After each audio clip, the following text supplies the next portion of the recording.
and let us all do we can to build a better future. But I did want to mention that apparently the IRS has already gotten on this process of getting stimulus funds to people, the $600, which I guess is supposed to last us for 5 weeks rather than the 10 weeks that the $1,200 was supposed to last us. I guess this lasts us for 5 weeks. I heard until April is we're supposed to stretch it out. Like we're supposed. Hey, the government, everyone, be happy. If it is being stretched out to April, the government has been generous enough to give us $5 a day. Let's actually get the audience involved in this. Audience, what can you spend $600 on? Please, over 4 months. Type it in the comment section below, and whoever has the shiniest, best example, we'll read it out loud during the next break. Yeah. As far as I'm concerned, it won't even cover a month's alcohol bills. After all this nonsense. But then again, you guys know the caliber of wine that I drink. But I did want to bring up. I'm very sorry for your later story on that topic.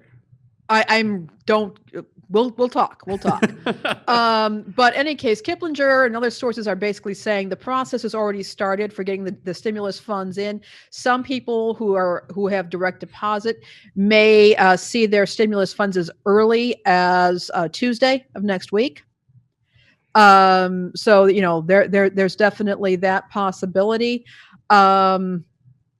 Just one thing to consider. The other thing is that right now the IRS does not have it set up yet for you to check your eligibility or the status of your stimulus. That was an issue before. They're updating their systems, but that page should go live. I have linked to it in the show notes. Right now it's not operational, but the link is there. Again, I want to remind everybody now, people who are watching us, you're probably savvy enough to know that there are scammers out there that might try to say they can get you your stimulus earlier. That is not the case. Direct deposit, yes, can result in earlier depositing of your stimulus, but that's the only way to get your stimulus earlier if you're not relying on, say, a debit card or a paper check. But this is the sort of thing that you want to tell friends and family members, pass on the information to them, say that if you have a concern about getting that check, you need to go to irs.gov. And once the system is set up properly, you'll be able to check on the status there.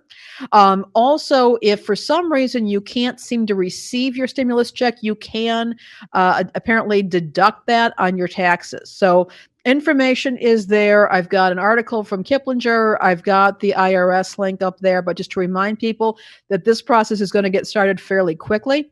Wow. Obviously, I would like to see this checks come a lot. I'd like to see much larger checks. In fact, we should have been getting checks regularly like most people did in civilized countries around the world, but that did not happen for us.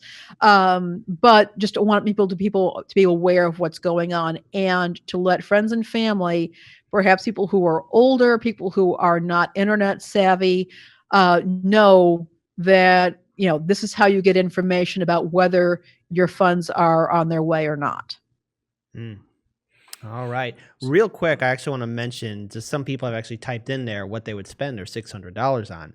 Spider77 says guillotines. Must be a very clever, clever engineer. If you buy the kit, probably. Yeah. Are you saying me by me? No, okay. I thought IKEA was Swedish, not French. Yeah. If you buy, I'm trying to say is you got to buy it from IKEA. All right. They got the cheapest kits. There we go. Gray Walker joined third party says toilet paper. Florida Trash says dental work. Ayana, we do appreciate this one. HLM Patreon subscription. Please save your $600, but thank you, Ayana. We're doing okay at the moment. Yeah, we make sure you take care of your immediate expenses. Ali Alexandria says some of my rent. And Holly Horn says, woo, my birthday was HLM. And then Anna Jackson, I think you might be the real winner. Dollar store candy. Yeah, I was gonna say that was you read my mind exactly. Mind bullets. Because it's like $600. What can you really do? Okay, I can pay half a month's rent, and I'm already behind. I can try and keep up with my car loan. But I think there's only two real options, or maybe one option combined. Dollar store candy. You can get a lot of really unhealthy candy for $600, so that it at least feel like you're living like a king until your diabetes gets you. Or could just buy a lot of alcohol and then forget that you don't have $600 anymore. There we go. That'll work. All right. Until the sheriff shows up to evict you from your place, because after all, those moratoriums are coming to an end. Interestingly enough, I was at the dollar store yesterday, and they already have Valentine's Day stuff up. Hey, if you know what it feels like every time they do that, like, because me and FaZe do editing. It's like when you put together a video but you don't sync up the video with the people talking, so you're like 10 seconds apart. That's what I always feel like. I'm like, what am I? Where am I? Am I in the future? Is this a really bad future? What's going on? I walked in there, and I mean, I walk in there, and I look over there. There's this like pink explosion on this one end of the store, and it's all Valentine's Day stuff. Happy Love Day, I don't know. everybody. It was a very strange experience. Enjoy your restaurant. Oh, wait, no. Enjoy getting together with a group of your friends. Oh, no, wait, never mind. Also, a good fun fact for everyone. Whatever it is happening, whether it be Halloween, Valentine's Day, and, gimmicks, whatever, the best time to buy is the day after.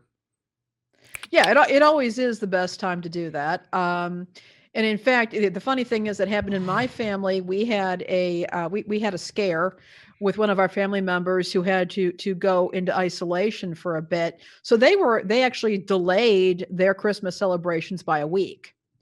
And they had them, and they were able to have a grand old time. But, so yeah, I mean, stuff like that does happen, and you can always stock up too for next year. Just don't do that with the candy, because the candy goes stale. Someone gave me some really good advice, which is that there are usually, I forget when it is, there's usually 2 sales for toilet paper and paper towels every year. And you should always buy like a year's worth during those sales, because it's not going to go bad. Usually it's a very good idea. Same thing with batteries, particularly around the holiday season, because the kids want batteries for their toys. Yeah. Who would? I can't even imagine it. Like a date on a toilet paper. Toilet paper. Do not use after such. Like, oh, I guess it expired. Sorry, off topic. Yeah, we need to get back on point, because you got some more stories. You don't want to be getting a rash from your expired toilet paper. Okay. I'm really bad. Okay. Oh dear. Wait. Breaking story. Oregon mink infected with the global health pandemic has escaped from a farm. Yay! I'm not even going to go there. That sounds the like infected mink. Okay, guys. Everyone, let me know who just won Apocalypse Bingo. We got another animal contamination. So last year was a bat. This time it's a mink. Hey, when you move between species, that's not good. That's really bad. Well, folks, hey, our season finale is really set up for some awesome twists and turns. Maybe that is. You said a mink, right? Yeah, it was a mink. Maybe that mink will go find someone who has the new UK strain of COVID, and they'll just kind of collapse themselves into that deadly bug I've been dreading will happen. Well, hey, you heard it here first on Harlens Media. This season finale is going to be awesome. Twists and turns, character development, shocking twists. Tune in next season for 2021.